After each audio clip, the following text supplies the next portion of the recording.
ระองคุลิมานเถระอดีตมหาโจรผู้บรรลุอรหันต์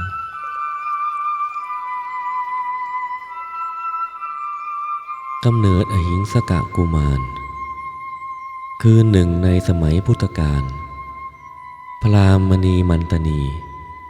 ภรรยาแห่งพราหมณ์คัตคะปุโรหิตของพระเจ้าประเสนที่โกศลแห่งนครสาวัตถีได้ให้กำเนิดทารกน้อยและในคืนเดียวกันนั้นพระแสงอาวุธของพระเจ้าประเสนที่โกศลก็ปรากฏสว่างวาบขึ้นเป็นเหตุอัศจรรย์นักรุ่งเช้าพระองค์จึงทรงถามปุโรหิตถึงเหตุประหลาดนี้พราหมณ์คัตคะทูลตอบว่าเหตุที่เกิดขึ้นเมื่อคืนนั้นเป็นลางบอกเหตุถึงการถือกำเนิดของมหาโจรผู้ที่ต่อไปภายภาคหน้าจะเป็นโจรที่โหดเหี้ยมเกินมนุษย์ยากที่ใครจะกำราบได้และทารกผู้นั้นคือทารกของเขาเองจึงกราบทูลพระเจ้าประเสนที่โกศลให้ประหารกุมารน้อยของเขาเสียพระเจ้าประเสนที่โกศลกลับกล่าวตอบพราหมณ์คัตคะว่าท่านปุโรหิตกุมารน้อยนี้หากเขาเติบโตขึ้นมาเป็นโจรเราค่อยประหารเขาไม่ดีกว่าหรือหากเขาประพฤติเลวเราจะลงโทษเขาเองเวลานี้ท่านจงเลี้ยงดูเขาให้เติบโตเถิดเมื่อคืนนี้ฝักดาบของข้าที่วางไว้บนที่นอนลูกศรวางไว้ที่มุมห้องและมีดที่วางไว้บนกองฝ้ายต่างมีแสงลุกโผล่ขึ้นในเวลาเดียวกันแม้จะวางคนละที่ต่างก็ไม่ส่งแสงลำแข่งกันเบียดเบียนกันท่านจงให้ชื่อกุมารน้อยนี้ว่าอหิงสกะอันมีความหมายว่าผู้ไม่เบียดเบียนเถิดเมื่อครบอายุที่ต้องศึกษาศิลปวิทยาอหิงสกะกุมารถูกส่งตัวไปร่ำเรียนวิชาที่สำนักวิชาตักกศิลากับอาจารย์ที่สาปราโมทย์เมื่อได้ร่ำเรียนก็มีความเก่งกล้าเกินใครจนเป็นที่อิจฉาของเหล่าศิษย์ในสำนักจึงพากันให้ร้ายว่าอหิงสกกุมารนั้นคิดจะประทุษร้ายอาจารย์ทีแรกอาจารย์ไม่เชื่อแต่เมื่อศิษย์เหล่านั้นคอยเป่าหูซ้ำๆหนักเข้าก็กลับปักใจเชื่อเมื่อเกิดความหวาดระแวงอาจารย์จึงออกอุบายกำจัดอหิงสกกุมารเสียอาจารย์คิดต่อไปอีกว่าถ้าเราฆ่ามันใครๆก็จะคิดว่าอาจารย์ที่สาปราโมทย์ปลงชีวิตมานพผู้เป็นศิษย์ของสำนักตนเองดังนี้แล้วจักไม่มีใครมาเล่าเรียนศิลปวิทยากับเราอีกถ้าเป็นอย่างนั้นเราก็จะเสื่อมลาภจึงได้ออกอุบายยืมมือคนอื่นฆ่าแทนโดยให้มานพนั้นไปฆ่าคนให้ได้1,000 คนด้วยคาดว่าเมื่ออหิงสกกุมารปฏิบัติตามคำสั่งเที่ยวไปฆ่าคนก็จะต้องมีคนใดคนหนึ่งต่อสู้และฆ่ามานพนั้นจนได้อาจารย์จึงบอกอหิงสกกุมารว่ายังมีคำสำหรับศิลปวิทยาขั้นสุดท้ายอยู่แต่อหิงสกกุมารจะต้องฆ่าคนให้ได้1,000 คนเพื่อประกอบพิธีบูชาครูมิฉะนั้นวิชานั้นจะไม่มีผลอหิงสกะเจ้าเป็นศิษย์ที่มีความเก่งกล้าเกินใคร มีความพร้อมที่จะเป็นผู้สืบทอดสุดยอดของวิชาในขั้นสุดท้ายจากข้าหากแต่ในการเรียนวิชานี้เจ้าจะต้องฆ่าคนให้ครบ1,000เสียก่อนเพื่อเป็นการบูชาครูเมื่อฆ่าคนได้ครบตามจำนวนแล้วข้าจะสอนสุดยอดวิชาในขั้นสุดท้ายให้แล้วเจ้าก็จะเป็นผู้เก่งกล้าที่สุดยากจะหาใครมาเทียบได้ทีเดียวทีแรกอหิงสกกุมารปฏิเสธอ้างว่าท่านเกิดในตระกูลที่ไม่เบียดเบียนใครแต่อาจารย์บอกว่าศิลปะวิทยาที่เรียนไปแล้วถ้ามิได้บูชาครูก็จะไม่อำนวยผลที่ต้องการด้วยนิสัยรักวิชาอหิงสกกุมารจึงยอมปฏิบัติตามมุ่งหน้าเข้าสู่ป่าชาลิวัน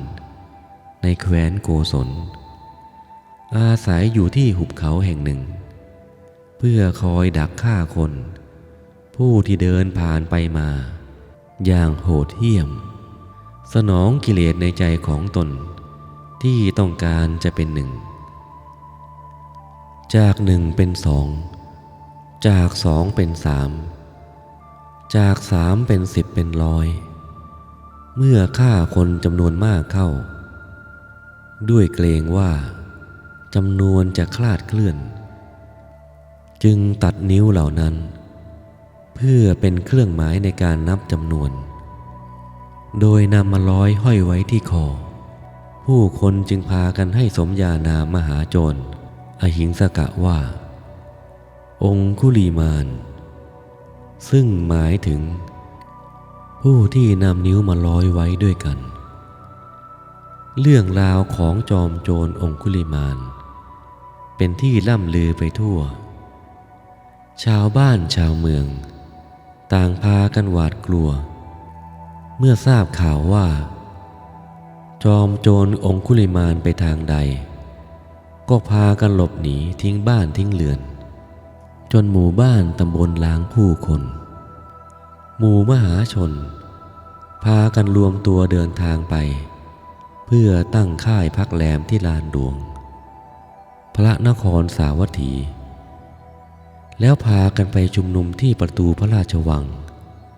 ของพระเจ้าประเสนที่โกศลส่งเสียงร้องทุกข์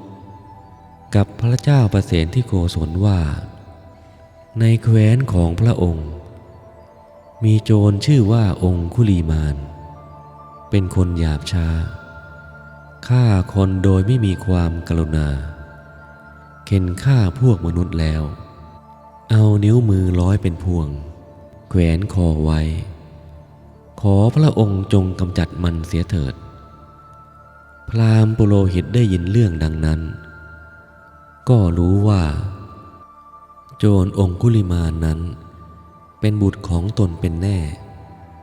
จึงกล่าวกับนางพรามณีว่าเกิดโจรชื่อองคุลิมานขึ้นแล้วโจรนั้นคงไม่ใช่ใครอื่นต้องเป็นอหิงสกกุมาร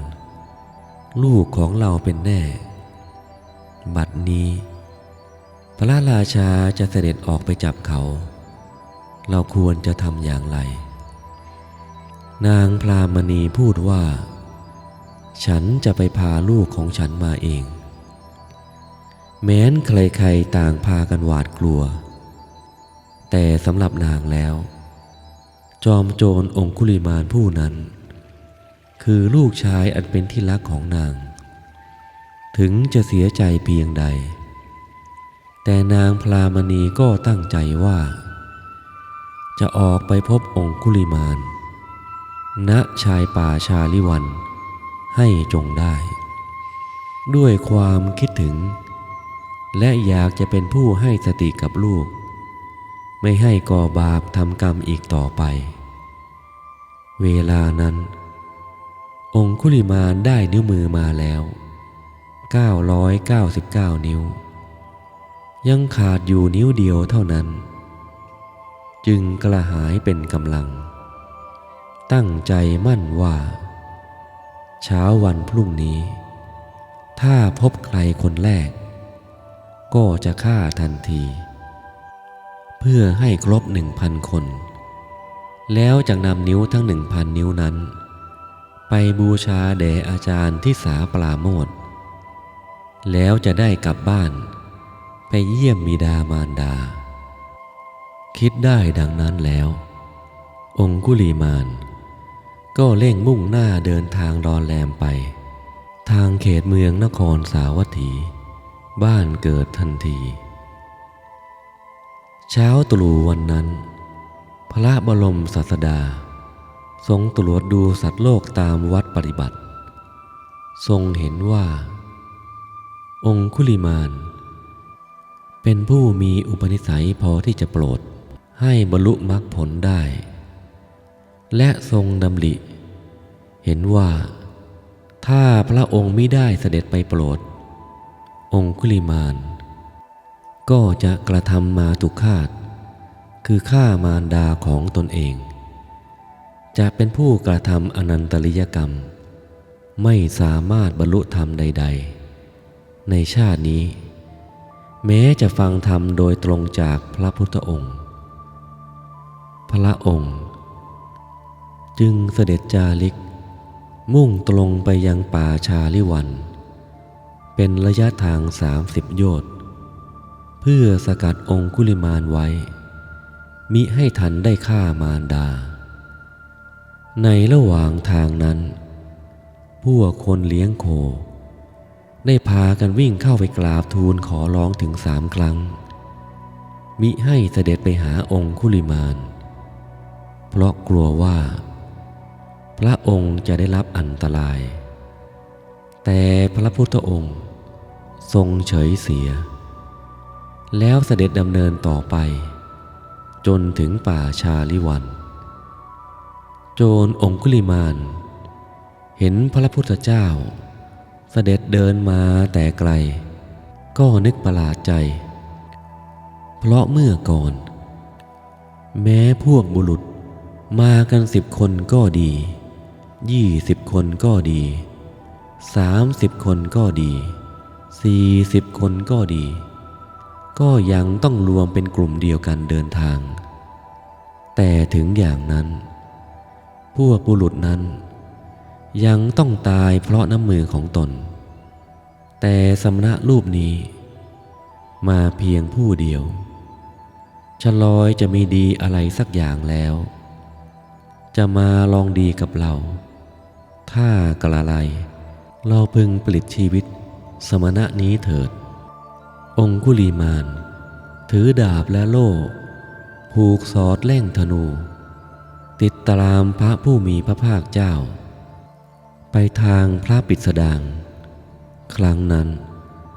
พระผู้มีพระภาคเจ้าทรงบันดาลอิทธิฤทธิ์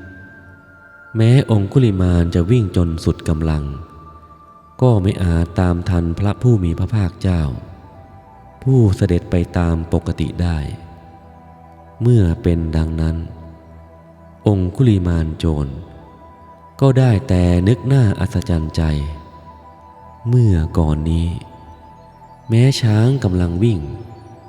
ม้ากำลังวิ่งเนื้อกำลังวิ่งเราก็ยังวิ่งตามจับจนได้แต่ว่านี่เราวิ่งจนสุดกำลังยังไม่อาจตามสมณะผู้เดินไปตามปกติได้ทันคิดดังนี้จึงหยุดยืนกล่าวกับพระผู้มีพระภาคเจ้าสมณะเจ้าจงหยุดเราหยุดแล้วองคุลีมานสมณะเจ้าจงหยุดเถิดเราหยุดแล้วองคุลีมานท่านเป็นนักบวชเหตุใดจึงกล่าววาจาปดเช่นนี้เราหยุดแล้วองคุลีมานท่านเล่าจงหยุดเถิดเราละกิเลสละการฆ่าสัตว์ตัดชีวิตทั้งปวงได้แล้วจึงชื่อว่าหยุดแล้วในการทุกเมื่อ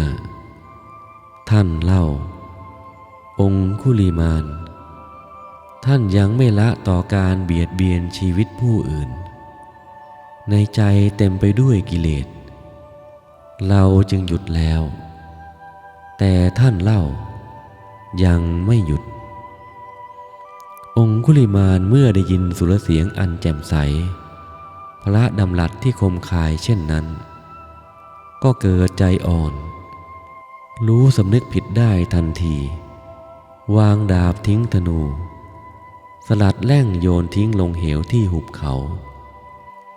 เข้าไปถวายบังคมพระบาทยุคนของพระพุทธองค์ทูลขอบวชในพระพุทธศาสนาข้าแต่พระผู้มีพระภาคเจ้าบัดนี้ข้าเกิดดวงตาเห็นพระธรรมแล้วข้าขอละบาปทั้งปวงและขอบรรพชาเป็นภิกษุอยู่ภายใต้ร่มกาสาวพัสได้หรือไม่พระพุทธองค์ทรงอนุญาตให้บวชเป็นภิกษุด้วยเอหิภิกขุอุปสัมปทาด้วยได้ทรงพิจารณาเห็นว่าองคุลิมานนั้นถึงพร้อมด้วยอุปนิสัยและเคยถวายพันธะคือบริขาร8แก่ท่านผู้มีศีลในปางก่อนทรงเหยียดพระหัตถ์เบื้องขวาออกจากบังสกุลจีวรเปล่งพระสุรเสียง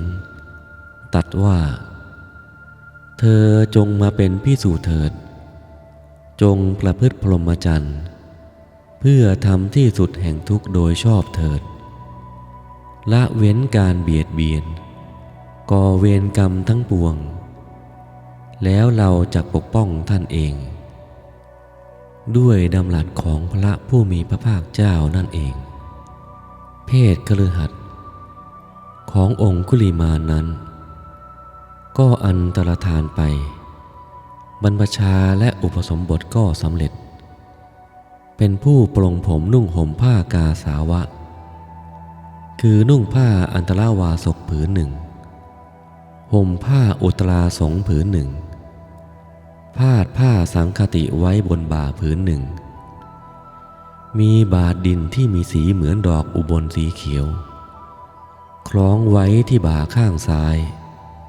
พร้อมด้วยบริขารอื่นคือมีดโกนเข็มผ้ารัดประคตเอวและผ้ากรองน้ำเป็นผู้สมบูรณ์ด้วยอิริยาบถ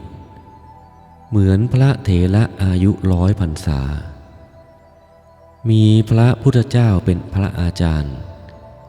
มีพระพุทธเจ้าเป็นพระอุปชายะยืนถวายบังคมพระสัมมาสัมพุทธเจ้าอยู่ทีเดียวจากนั้นพระบรมศาสดาก็เสด็จพาองคุลิมานภิกษุไปสู่พระเชตวันมหาวิหารณกรุงสาวัตถีเมื่อบวชเป็นภิกษุในบวรพุทธศาสนาแล้วพระอหิงสกะก็ต้องออกบิณฑบาตตามวัดปฏิบัติของพระสงฆ์หากแต่เมื่อใดที่มีผู้จำได้ว่าพระหิงสกะคือจอมโจรองคุลิมานในอดีตก็จะได้รับก้อนหินท่อนไม้ขว้างปาประทุษร้ายให้ได้รับบาดเจ็บแต่ท่านก็ไม่ได้พร่ำบ่นหรือตอบโต้แต่อย่างใดกลับก้มหน้ารับผลแห่งกรรมที่ตัวเองได้ก่อไว้ด้วยความสงบนิ่งครั้งหนึ่งท่านได้เข้าไปบิณฑบาตในเมืองสาวัตถี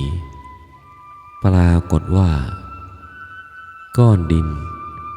ท่อนไม้ก้อนกรวดที่แม้บุคคลขว้างปาไปในทิศทางอื่นก็ปรากฏสิ่งเหล่านั้นมาตกกองต้องกายพระองคุลิมานจนศีรษะแตกโลหิตไหลบาทก็แตกผ้าสังคติก็ขาดท่านจึงไปเข้าเฝ้าพระผู้มีพระภาคเจ้า ถึงที่ประทับ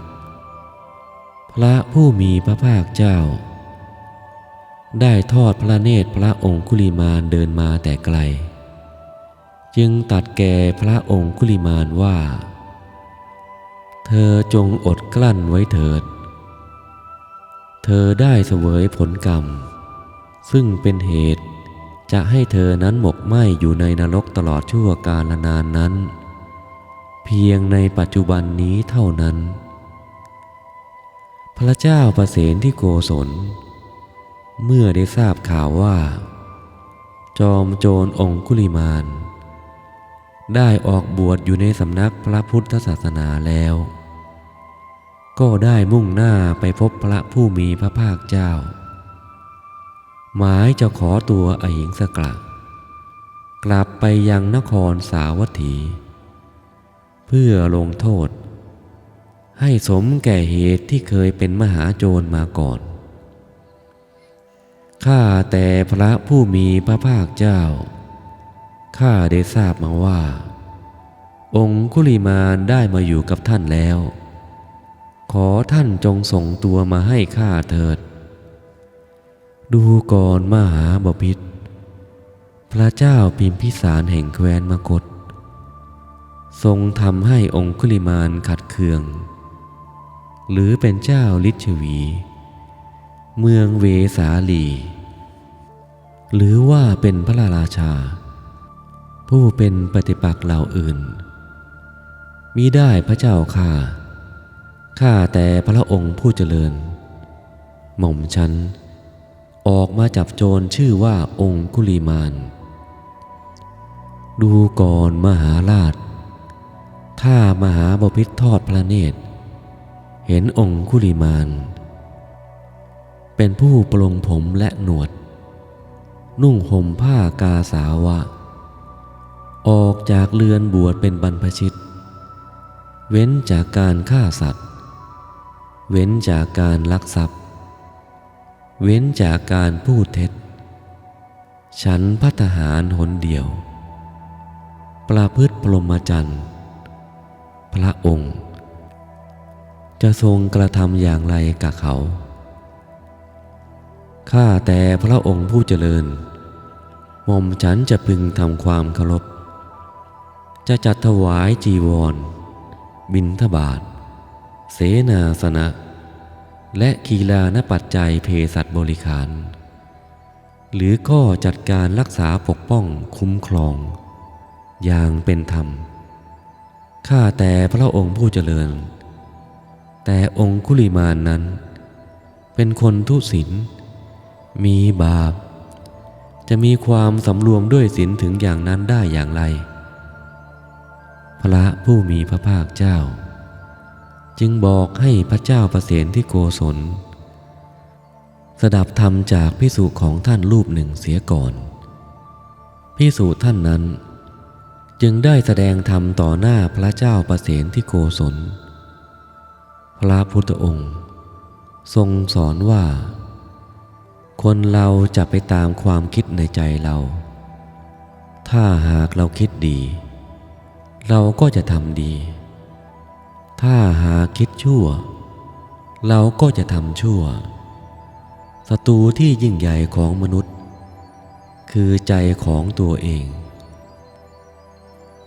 หลังจากที่ได้ฟังธรรมของภิกษุรูปนั้นก็เกิดความซาบซึ้งพระพุทธองค์จึงทรงบอกกับพระเจ้าประเสนที่โกศลว่าแท้จริงแล้วภิกษุรูปนี้ก็คือพระอหิงสกะคือจอมโจรองคุลิมานนั่นเองพระเจ้าประเสนที่โกศลจึงไว้ชีวิตพระอหิงสกะและอนุโมทนากับการออกบวชในครั้งนี้ทรงประวารณาที่จะถวายจีวรบิณฑบาตเสนาสนะและกีฬานปัจจัยเภสัชบริขารและเพื่อแสดงถึงความตั้งพระทัยในการกล่าวประวารณานั้นอย่างจริงจังพระเจ้าประเสนที่โกศลได้เปลื้องผ้าสาดก ที่คาดเอววางไว้ณใกล้เท้าของพระเถระแต่เนื่องจากพระองคุลิมานถือการอยู่ป่าเป็นวัดถือเที่ยวบิณฑบาตเป็นวัดถือผ้าบังสกุลเป็นวัดถือผ้า3 ผืนเป็นวัดจึงได้ถวายพระพรพระเจ้าประเสนที่โกศลว่าอย่าเลยมหาราชไตรจีวรของอาตมามีบริบูรณ์แล้ว